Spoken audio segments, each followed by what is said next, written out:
Welcome back to Packs and Picks, and welcome to episode 4 of my Sorcery Gothic Escalation League update vlog series. If you're just joining me, since the release of Gothic back in December, I've been participating in a sealed league where every month we meet up and we play more games using the precons, and we open a few more packs to add to our individual card pool with which to make our decks better and larger over time. So this is episode 4. What we're going to do is just talk about the changes I made to the deck since last time, some of my observations of its performance over the games, and at the end of the video, I'll open up some more packs to add to our card pool and see what we have to build with for the next round of the league. Now we're getting towards the end of the league, so for the last video I built a spellbook with 52 cards and a 26 card atlas, so we're almost getting towards that full deck size of 60-30. So let's jump right in. So one of the first things that I changed, a small change this time around, was I removed one Ignited from the deck and I added in a Noxious Corpse. And one of the things, if you've been following along this series, my deck has struggled against opponents who play a lot of 4 and high cost or 4 and high power units into the game. A lot of my spells and abilities and units themselves have 3 power, and so that 4 power threshold can be really difficult for me to deal with, and I've been trying to figure out a way to get around that. Well, as of the last session, I decided lethal was going to be one of my options. So I took out the Ignited, I put in a Noxious Corpse as a way for me to still tussle with those larger units, larger creatures once they enter the realm. So that was one small change that I made. As I mentioned, the deck's getting bigger each time, so we just had to add some cards. Ravenous Werewolf, this is one that I added. We already have one in the deck. I really like its charge and movement +1. It has the ability to really change the landscape quite quickly when you resolve this. So I do like the Ravenous Werewolf. Plague Rat, like I mentioned earlier, same reasons. It has lethal, so this is one way that we can deal with some larger units. Raised Militia, we already have a Raised Militia in the deck, but I really like Raised Militia's ability to give us a lot of fodder for our things like our Detonate and our Bone Spears, and get a lot of bodies out on the battlefield at once. And then Witching Hour. We did open another Witching Hour. I really love this card for what our deck's trying to do. We've got a lot of skeletons, so being able to boost them to +1 power, and also giving them airborne can be really relevant in a game. So I like Witching Hour a lot for that reason, and those are the 4 cards we added in our deck. In our spellbook, that is. There weren't any real notable includes in the Atlas this time around. Just another Open Mausoleum, and I think a Wasteland I added. Some notable cards, though. We have 2 copies of Dreadwing. This was a card that early on I took out of the deck, and then I put it back in. And I'm really happy that I did. So it's got 4 power, as we talked about earlier. So it's a way for us to help deal with some of those larger units. And then I did find in the games that I played, striking my avatar or discarding a card didn't have as big of an impact as I thought it would. So having Dreadwing in the deck ended up being a great addition.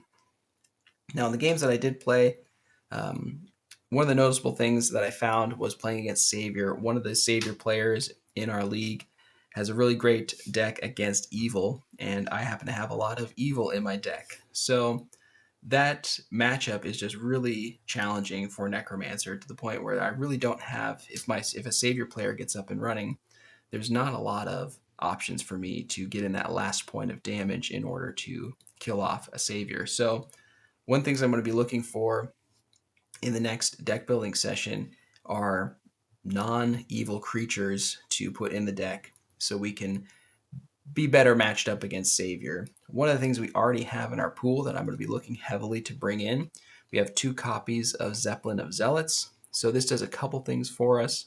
It's a 4 power unit, so we can deal with 4 power units from our opponents, and it's also immortal, so we can get around some of those evil restrictions of Savior players, and also some of the evil stuff that's just incidentally in other people's decks. So I'm going to be looking to put Zeppelin of Zealots in. It does have a high threshold demand, but I think that's something that we can manage in our deck. All right, now for the exciting part. So I've got some packs here. Somewhere along the way, I got misaligned with the rest of our league, and I'm actually 3 packs behind. So usually we open 3 packs at the end of these videos, but I've got 6 here, and that's going to help me get caught up to the card pool of the other people in the league that I'm working with. So a little extra bonus here for episode 4. We're going to open up 6 packs. You can kind of pretend it's a mini sealed. So let's see what we got out of pack 1. All right, we got ourselves a Consecrated Ground, and I don't believe these ones are double-sided. Yeah, so just a Consecrated Ground. We're really looking for a Desecrated Ground, as we have a Desecrate in our deck. So being able to turn a Consecrated Ground into a Desecrated Ground would be great, but alas, not this time around.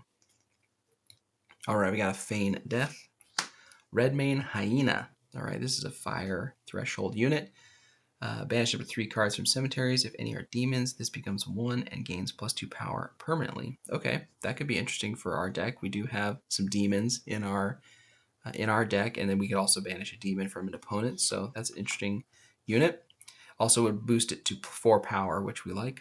All right, we got a unique document here, the Malleus Maleficarum.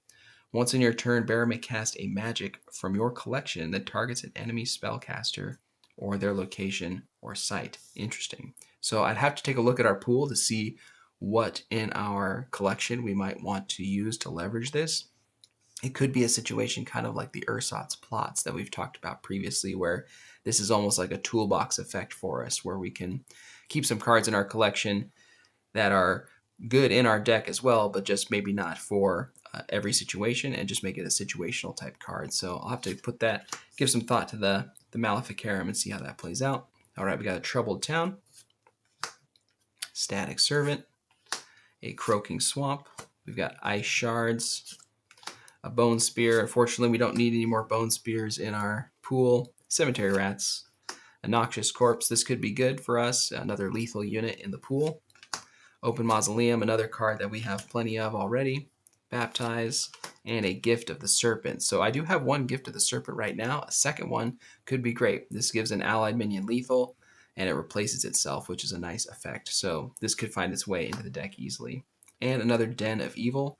There might be room for this. I don't believe we have 4 copies of Den of Evil yet. So, all right, that's good. This is a good first pack. Some stuff to work with.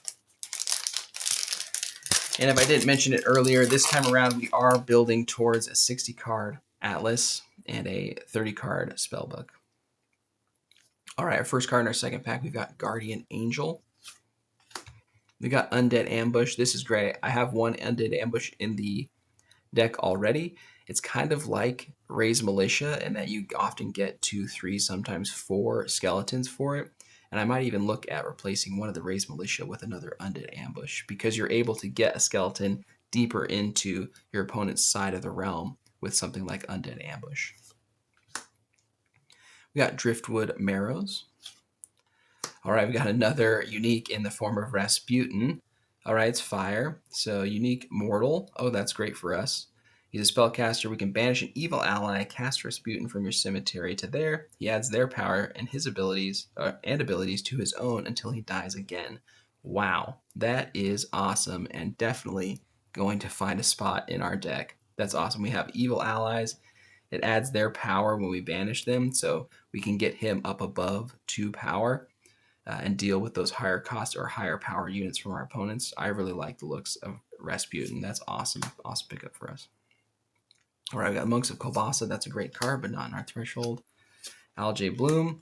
Flare. We got a 4-cost, 3-power Flare. Genesis, deal 1 damage to each other nearby unit. Not great for us, as we've got a lot of skeletons, but if we find ourselves playing against a lot of skeletons, that could be good. An Open Grave. 10-ton Slug. This is definitely a card that is a problem for our deck. I've played against several of these. 7 power. Very challenging to get through, but with more lethal, that could be better managed. Trial by Water. We got a Zap, Displace, an Entombed, a Vast Desert. Deal 1 damage to each minion top nearby site. There might be room in the deck, in the Atlas for this still. I think we have a few generic sites still, so Vast Desert could make its way in. And a Makeshift Barricade. All right, we got a great pickup in Rasputin. Let's see what our third pack shows. All right, Center Fee, 2-cost 2, Genesis. Target adjacent site is silenced and provides no threshold while Center Fee is in the realm. Okay, not as huge of an impact in Limited, but it is a 2-cost fire unit. Another Hot Wheel. These are great. I think we have 2 in the deck so far. I could see room for a third. Wave of Eviction. All right, we've got another elite here. Dormant Monstrosity. It's in water. Void Walk must be cast to a corner void, costing 2 less for each unit in an adjacent square. Okay, so 6-cost unit must be played to the void. Got ourselves a Plague Rat that could make its way in. Slimy Mutants, Hellhounds, Classic, Desecrator Kite. This is one that I really like. It's just a really annoying card to fly over an opponent's site and just ping them for 1 damage every turn. So I could see Desecrator Kite making its way in. We've got Spore Spouts. You may cast minions with 2 or less power to any site this turn. Spore power. You may cast minions with 2 or less power. Okay, so this is good for getting small units, cast them anywhere, which is exciting. So that could find a way in. I'm not sure how to use that yet. We got ourselves a foil Dreadwing. Awesome. We were just talking about how Dreadwing ended up being pretty great for us, and now we've got a foil. So that might find its way into our deck as well. Return to Nature. Another Ignited. We just took those out. Flaming Skull, just a 2-cost airborne fire spellcaster. Twilight Bloom, and the classic Ghoul. All right, so that's 3 packs down. Like I said, normally we do only open up 3 packs, but we're trying to get caught up to the rest of our league. So we're going to open up 3 more packs, and we got ourselves a Necromancer avatar. Great. So if we want to flex and use a different art, we can do that. All right, we got Fertile Earth. Okay, so this is a really interesting thing. We talked in a previous episode about Ursat's plots. We have an undead knight in our pool, but it's 2 Earth threshold to bring out, but it would pump up all of our undead units. We have the Ursat's plots as kind of a toolbox site in our atlas, and having something like Fertile Earth in our collection would allow us on demand to bring out a 2 threshold Earth site for casting something like a splashed undead knight. So Fertile Earth is actually a great pickup for us to start to play with the idea of splashing for something like Undead Knight, which is a very powerful card for our deck. So I do like Fertile Earth in our sideboard here. That's a great pickup. Okay, Slobber Mob. This is one that I've actually been waiting to see for quite a while, the whole league. I had one of these during pre-release way back in December, and it was so powerful. So 3 cost, 4 power, sacrifice a minion or Slobber Maw deals 4 damage to you. Playing Necromancer, we're going to have a skeleton to sacrifice to Slobber Maw. And with the way our deck is shaping up, it's not unreasonable to expect to see this come out on turn 2, which would be extremely powerful. So Slobber Maw most likely will find a way into our deck. Draconian Bone Kite, nice. Too bad it's a unique, or else we would definitely throw another one of these in the deck, but that's fun to see. One Shot Wizard. This has been a card that's been great. Having a unit that can shoot a projectile, most oftentimes in this format, ping off a ward is great. We already have one in the deck. There might be room for another. We'll see. Time will tell. Broomstick Witch. This is also another card that I've really liked, if only because it's immortal, and so it gets around the evil restrictions that we see from our opponents. So Broomstick Witch might make its way in. We've got Noisome Twosome, a Willing Tribute. This is another one as we start to look at adding more mortals into our deck, could find its way in as well. Crawler. We got a Vandal Imp, 2 cost, 1 power, Genesis, destroy a random artifact. Haven't seen too many artifacts even as we get into the later stages of the league. So this, at least for the matches that I've been a part of, wouldn't be too impactful, but you never know. Investigator Imp, Holy Warrior. We got another Vast Desert, a Buried Alive. So we've got a decent amount of Earth cards now that I'm seeing, and it might be worth another look at the Earth in our pool to see if we want to make a major pivot away from one of our thresholds, especially knowing that we have that Undead Knight in the sideboard. All right, 5th pack here, Frozen Horror, Fields of Pixis. The site directly in front of this is silenced. So maybe not as impactful in limited, but this could be great, and it definitely, or it's most likely better than just a generic air site in our pool. So Fields of Fixes, a relevant site for us, is always nice to see. Heretics of Seth. Ooh, steal a nearby ward. That's exciting. Maiden Mother Crone, another unique here. In water, unfortunately. So 5 cost, 3 power. Genesis, heal 3. For 3 mana, we can draw a spell. And Deathrite, opponent loses 3 life. Interesting. Very flavorful. Love that. Too bad it's in water. We got ourselves a Penitent Knight. Foul Bones. This is great. I do love Foul Bones. I think we only have 1 Foul Bones.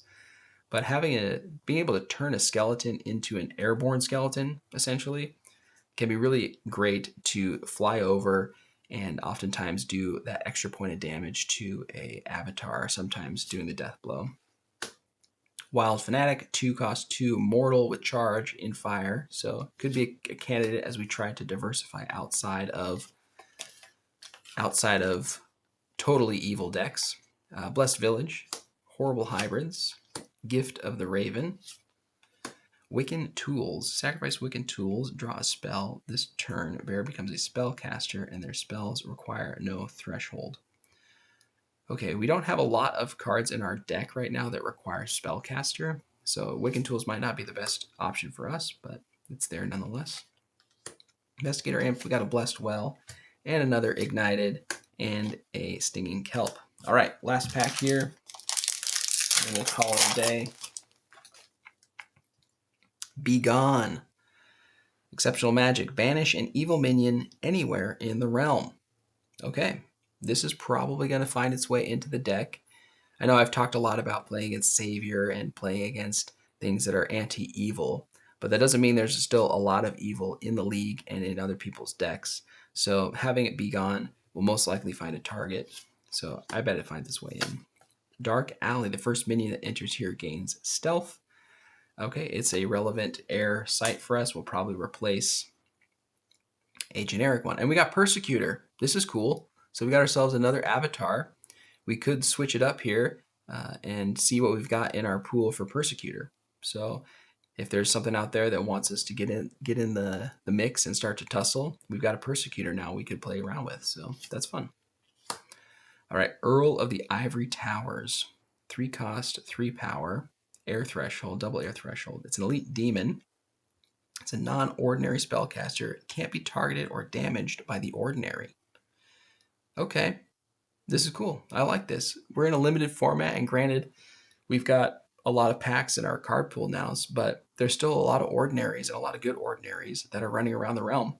So having a 3-cost unit that just can't be targeted or dealt damage is probably good enough to make it in the deck. I like that. That's exciting. We got Desert Bloom. We got Sewer Rats. We got another Plague Rat, so we've got a lot of lethal now. Hellhounds, Night Watchman, Holy Warrior, Profane Revenant. 1 costs 3, has 0 power unless adjacent to an evil ally. Well, good thing we've got a lot of evil in our deck. Carrion Beetles, Freeze, and a Moss Troll. Well, that's exciting. We got a lot of good stuff to think about here. Be Gone. Let's see, we've got the Slobbermaw, which is really exciting. Another Hot Wheel. Rasputin was huge. So some good stuff there in fire. In air, we've got the Earl that just came out. A foil Dreadwing, Desecrator Kite. We got a couple Plague Rats. Another Undead Ambush. Some exciting things there. And then one of the things I'm most excited about, though, is not... I guess not that exciting on the surface, but just what we can do now with this Fertile Earth and see if we can start to splash into Earth, especially for that Undead Knight. And maybe as I start to look at more of the Earth cards, we see that it's time to make a big pivot into some of the Undead that Earth has to offer and some of the removal that Earth has to offer as well. All right, that's it for episode 4 of the Sorcery Gothic Escalation League update. Thank you so much for watching. Stay tuned because we've got one more session here of the league where I'll report back on how our deck has performed, give you some of my overall thoughts on the league as a whole, and we'll go from there. Thanks so much for watching. See you soon.